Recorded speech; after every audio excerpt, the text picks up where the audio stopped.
Hello there, brave souls, and welcome once again to our little corner of the internet where the shadows gather and the chill of the unknown sends shivers down our spines. This is your host, ready to guide you through another haunting journey into the deepest, darkest pockets of Reddit's most unsettling stories. If you're a long-time listener, it's great to have you back. If you're new around here, well, I hope you're ready for the strange, the eerie, and the utterly terrifying. Strap in, light a candle, and prepare to peek beyond the veil of the ordinary into a world where the only predictable thing is the unpredictable.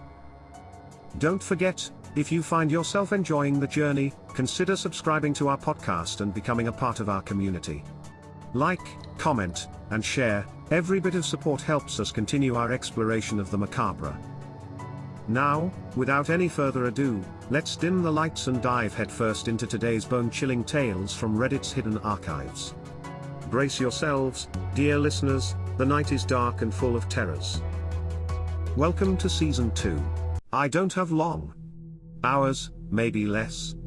It's nothing but darkness outside, and the screams keep getting louder. I need to warn you, God, I hope you listen. I have been writing stories on Reddit and other sites for a few years now, but have struggled to get that one breakthrough story, with my best story clocking up about 100 upvotes. I have written true stories, based on past life experiences, fictional stories of romantic encounters, sci-fi stories involving aliens or world-ending events. And my personal favorite, horror stories. I don't write for clout, but because I love it. But I will admit, I was envious of other writers who were breaking 1,000 or more upvotes. I just wanted to experience that, just once. So, I started trawling the internet for inspiration for my next story. I was determined to make it big, but unique. I was looking for lesser-known cryptids, haunted locations, abduction stories, anything I could find that would give my story a fresh twist. But nothing was good enough. I decided to check out my local library on my lunch break to see if anything was there that could inspire me. I went straight to the non-fiction section. I grabbed a bunch of old books on cryptids, UFOs, and ghost sightings, and was hopeful that something here would ignite my imagination, and started towards the librarian's desk to check the books out. Then, behind me, a dull thump made me jump. I turned around to see an old book had fallen onto the wooden floor.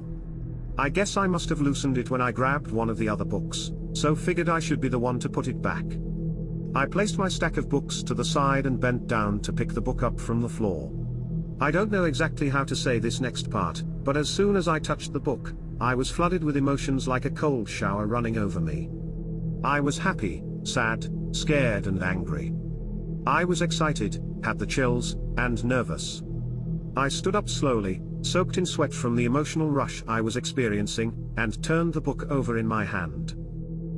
It was a hardback, brown in color, and looked to be really, really old. The cover felt like leather but was lumpy, not smooth, and had randomly stitched ridges running through it. It was heavier than it looked, and I could smell a musty odor that I couldn't quite place. And it was warm. I should have put it back then. Hell, I should have just dropped it back on the floor and walked away. But I didn't. Flipping the book from front to back, I noticed there was no book title or author mentioned, nor was there the normal book details and library barcode attached to the spine. I opened it and slowly thumbed through the first few pages. Its pages were yellowed and darkened, likely because of its age. The paper felt thicker and coarser, and the texture was rougher to the touch than the smooth, polished pages of newer books. The ink was a little faded and smudged, and was a dark red color. There was no book name or author details on the first few pages, but the third page had an image on it that made the hairs on my neck stand up and my heart skip a beat. Spread across the 2 pages, drawn in dark red and black ink, was the most terrifying, demon-like creature I had ever seen. Its face was depicted to have exposed muscle, with little otherworldly tendrils poking out between the overlapping muscles. Its mouth, which spread from ear to ear, was wide in a terrifying snarl, exposing multiple rows of dagger-like teeth and a forked tongue. 3 crooked horns sat upon its head, uneven in size and shape, the mismatched deformities somehow making it even more menacing. It had 2 sets of arms, one set that reached out in front of it and ended in 3 sharp claws, and the other that seemed to double as front legs that ended in sharp, foot-long daggers. But it was the creature's eyes that truly sent shivers down the spine.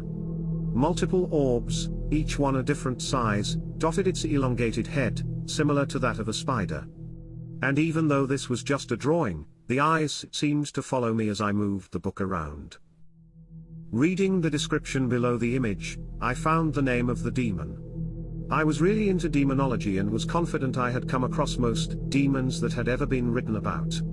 But I had never heard of this one. I am not sharing its name with you, as I don't want anyone to try and find information on this demon only to find themselves in the position I am currently in. Slamming the book closed, I knew I had found the subject of my next story. This would be my breakthrough story, I thought, as I slipped the book into my backpack and left the library. I couldn't check the book out after all, there was no tag on the book.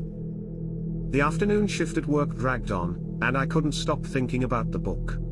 As soon as 5 p.m. came around, I shut down my work PC and left the office without saying a word to my colleagues.